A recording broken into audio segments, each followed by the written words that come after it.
Listen, if you know me, you know that I don't do love readings.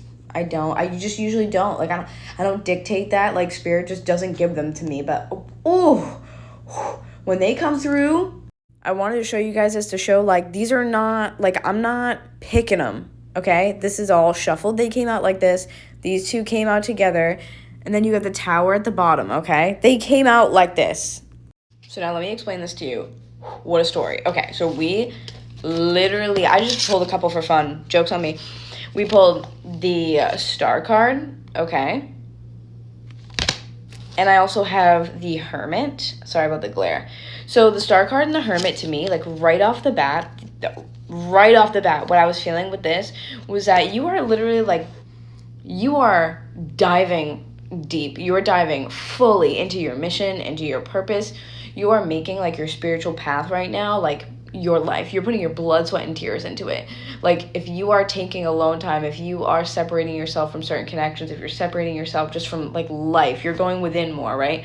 You are literally putting all of your energy into doing that. It's literally like you guys were like, okay, if I'm going to be the hermit, right? If I'm going to be literally in my coffin, then I'm going to be fully in my coffin. Like, I'm not getting up for nothing. Like, I'm not going anywhere for any reason, right? Okay, we love that for you, okay? And then I was like, okay, so like, what's this all about? And then you have Page of Cups, Offer of Love. And I was like, like, what's that about?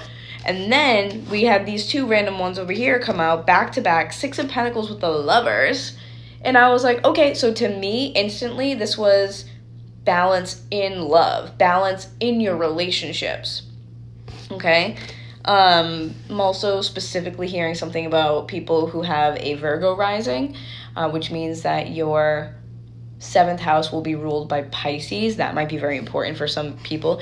But Six of Pentacles with the Lovers, this is finding balance in your relationships, finding balance within romantic relationships. I feel like in your love life as a whole, not for like a specific person. This is like finally getting some balance in what you deserve in your romantic relationships, like as a whole. Like, life's finally looking up in that direction. Like, that's what it feels like to me.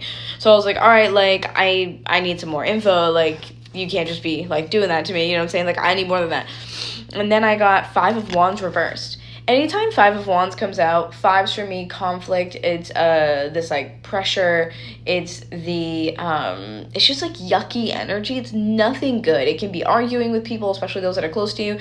But this, when I got this in reverse instead, all I could feel was that you've been fighting for that balance so hard. You've been fighting to get that balance, and you finally just succumbed to it, and you were like, I'm just going to surrender. I'm just going to surrender, right? You're going to surrender to your hermit energy, and you're just going to be, like, I get this feeling of, like, I'm just going to be alone right now. And it's not even in, like, a self-depreciating type of way. You're like, I'm just going to be alone. I'm going to be fully in my energy, get to know me again. If I'm going to be... Basically, like, what I'm getting is, if I'm going to be single, I'm going to be single. I'm going to be by myself, and I'm going to rebuild that relationship with myself. And this is all about your spiritual path. Speak on that shit, because why is this suddenly happening to me? It's all about your spiritual path, right? And then I got Three of Pentacles here. But what's really interesting about the Three of Pentacles is that it's a watering can. And the watering can, he's watering these flowers. So these are those connections. These are those moments, those experiences. Like, you're focused just solely on what you're watering, what you're growing. And then what came out right after that, the reason why I said this is an interesting thing, that it's a watering can, is then you have the Ace of Cups. Look at that. And the Ace of Cups, you got the dragonfly on it for transformation. It's stormy here, and then water, right? So it's almost like you're filling your cup, like through your experiences, you are like filtering through this wisdom, because water to me is spirituality, but it's also, it's your wisdom. It's being connected to source, to spirit. So it's like you're using those experiences to like fill your cup, right? And all I could feel with this, all I kept hearing was like, don't look up, don't look up, don't look up, don't look up, don't look up. Like, this intense focus. And what I'm gaining from this, like, this whole thing, the main focus here is that by you guys following your path, following your journey, you're getting closer and closer and closer to your, like, divine counterpart. That's what's happening. Your next romantic partner, your divine counterpart, you're, like, dare I even say, for some of you, twin flame-esque, you know how I feel about that if you know me. But that's what this kept feeling to me. Like, don't look up, don't look up, don't look up. Watering can, water. Do you see what I'm saying? There's the connection there. It's don't look up, don't look up. You are so focused exactly on what you're doing in this moment. And I keep feeling like there's these pressures, these external pressures making you want to look up, or they're like tempting you to look up. They're tempting you to stray from what you're doing, to be distracted, to not be in your thing. And I feel like for a lot of you, it gives this kind of like counterintuitive sensation where you're like, well, like, I want that relationship, or I want a relationship, right? So I'm supposed to focus on this. And Spirit's like, don't do that. Which is so weird to me, but they're like, don't do that. Don't do that. Do not do that. And it's 11:10 right now for me, okay? 111. Do not do that. They're saying that the more you focus on filling up your own cup, by default, you are going to run into and meet, because I don't think you know this person, you guys are going to meet your next romantic partner. Don't look up. Don't look up. 11:11 now. Don't look up. Don't get distracted. And then to continue on that, guess what came out right after that? I was like, tell me about this relationship, whatever. Like, give me more info. The fucking Emperor. The Emperor. The divine masculine. Like, when I say divine counterpart, this is what I mean. Divine masculine, divine feminine. You guys are going on like a healing journey. And the Emperor, the divine masculine, wants to come out? And all I could get with this was that this person is of your level. They're of your caliber. And that you have done so much work on your own divine masculine that you're calling in your divine masculine as like your partner. Like, you've balanced out these energies within yourself, right? That's the Six of Pentacles we had in the Lovers. Because the Lovers is also about, oh my God, and I didn't even realize, look at this, the Lovers is also, it's about alchemy. It's about these two energies, right? Divine masculine, divine feminine here. And they're holding a heart in the middle with a freaking keyhole and a key.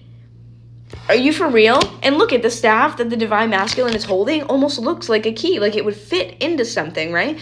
This is of your caliber. This is bringing your divine feminine and masculine together within the self, right? That's where the Six of Pentacles comes in, right? This is balance within the self, because it's balanced not only within your relationships, but within the relationship you have with yourself. That's calling in this romantic relationship, this divine counterpart. The Emperor is here. You guys don't understand, like, how rare this is. The Emperor is here. And then this is the person for you. I'm getting for a lot of you guys that, again, this person is like the energy, the frequency, like you're like, this is my people. Like, you meet this person and you're like, that is a person who has strong energy, who is strong-willed, who's been through so much, who is stronger for it, and who has built up these shields around them. Like, they've worked on their energy so much, like they're a force to be reckoned with, and so are you. And so it's just like, boom, by you working on yourself, your spiritual journey, something about your spiritual journey is bringing them closer to you. You might need to follow this path and go so deep into that hermit mode so you can just focus and just hyper focus even on this, because maybe something you do on your journey allows you to meet them, or allows you to cross paths with them in some sort of way. But I don't think you guys have met this person yet, okay? Coming up on that, strength in reverse. And all I could feel was that you guys wanted to give up so many times. You wanted to give up so many times. This is going to need a part 2. You guys wanted to give up so many times. That's all I could feel. And that's also the Three of Pentacles. The don't look up, don't look up, don't look up, don't look up, right? Because it's almost like I'm so close, I'm so close, I'm so close. And I feel this like pressure. And I almost feel this like excitement from your spirit team being like, yes, yes, yes, yes, yes, yes. Like, keep going, keep going, keep going. Because they know how close you guys actually are to meeting this person. And they know how long that you've been manifesting this person, how long you've been manifesting this relationship. Because you can't necessarily manifest people, but you can manifest emotions, you can manifest energy, frequency, right? Because the way that you do that is you align to it. And Spirit's like, we know how hard you've been like going at this. Like, we know how long you've been wanting to manifest this. We know how much work you've been putting in to imagining it, to aligning yourself with it, to aligning that within yourself, so much so that you are finding your divine masculine because you've aligned to it so well. You didn't just think on it. You were like, let me not just talk about it. Like, let me be about it. Let me be about it. This needs a part 2.